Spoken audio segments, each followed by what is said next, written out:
Welcome to Dreamy Tales English. I am David. Tonight, we have a special story for you. It's called the Cloud Sea of Huangshan.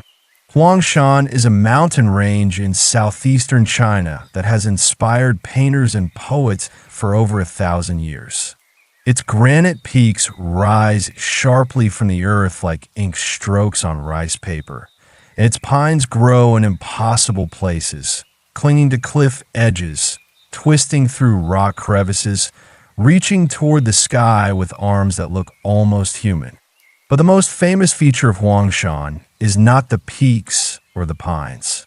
It is the clouds. Every morning, before the sun has fully risen, a sea of white mist fills the valleys between the peaks. From above, it looks as though the mountains are islands floating on an endless ocean. The clouds shift and swirl, sometimes parting to reveal the valleys below, sometimes closing in until the world disappears into pure white silence. Chen was 58 years old when he retired from his job as a photographer.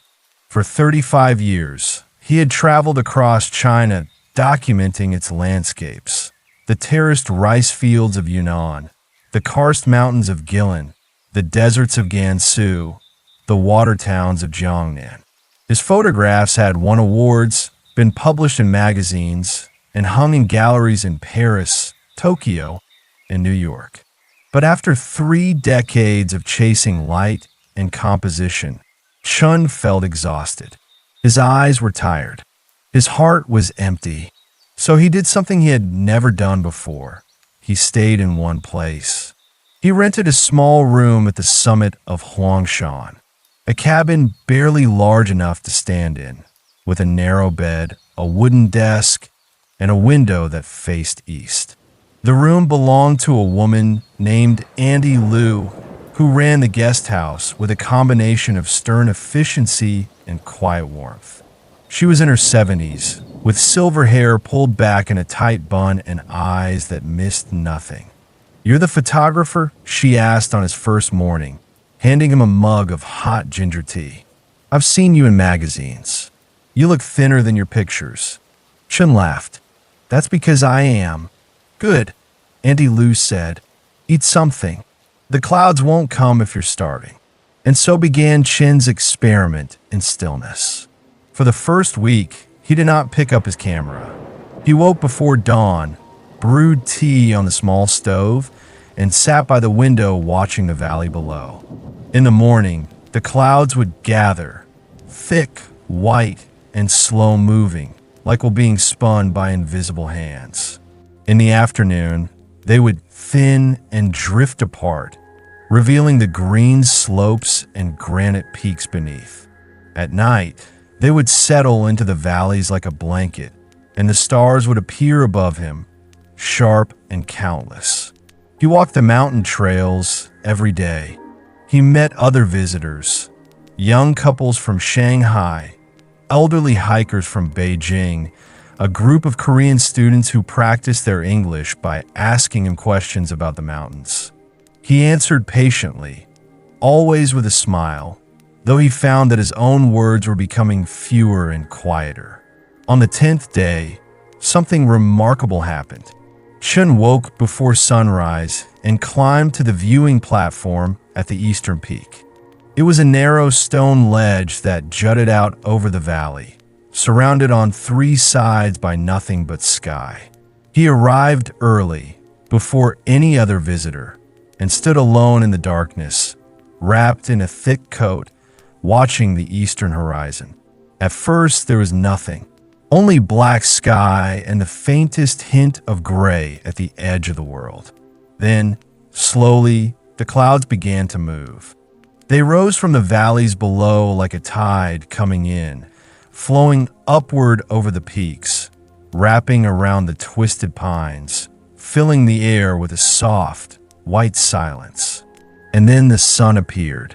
It rose slowly, painting the clouds in shades of gold and pink and violet, turning the sea of mist into an ocean of fire. The light struck the granite peaks and set them burning. The pines, backlit and haloed, looked like figures in a painting, ancient, patient, enduring. Chun stood there for a long time, his hands in his pockets, his breath fogging in the cold air. He felt tears on his cheeks, though he did not cry.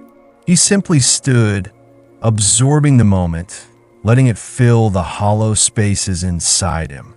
When he finally turned to leave, he noticed something on the stone railing beside him. A small piece of paper, folded neatly, with a single character written on it in black ink. Yun, cloud. He picked it up and unfolded it.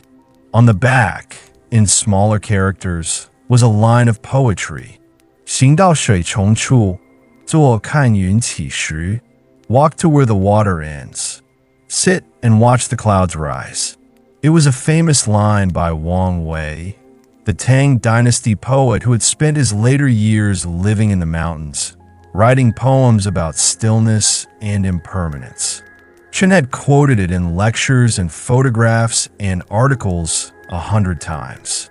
But he had never truly understood it until this moment, standing alone on a mountain peak, watching the clouds rise, with a piece of paper in his hand and a poem in his heart. He folded the paper carefully and put it in his pocket. Then he walked back down the mountain, his footsteps slow and steady on the stone steps. Over the next few weeks, Chun began to photograph again, but not in the way he used to. He no longer chased the dramatic shots, the award-winning compositions, the sweeping panoramas that made people gasp. Instead, he photographed small things, a pine needle covered in dew, a crack in the granite where a tiny flower grew, the way the clouds moved across the sky in slow motion, the face of Annie Lu as she poured tea. His photographs were quieter now. They did not shout for attention. They whispered, and somehow that was enough. On the last morning of his stay, Chun packed his bags and descended the mountain for the final time. At the guest house, Auntie Lu handed him a small package wrapped in brown paper. "What's this?" he asked. "A gift," she said, "for the photographer who finally learned how to see." Inside the package was a small ink painting, hand-painted on rice paper, depicting the eastern peak at sunrise with a sea of clouds below it. In the corner, in tiny characters, was the same Wang Wei poem. Walk to where the water ends. Sit and watch the clouds rise. Chen held the painting for a long time. Then he thanked Annie Lu, paid his bill, and walked down the mountain path for the last time. He never returned to Huangshan, but he kept the painting on his desk, and every morning, before he opened his camera or checked his emails, he would look at it for a moment, remembering the clouds, the silence, and the day he learned that sometimes the most beautiful thing you can do is nothing at all. Good night and sweet dreams.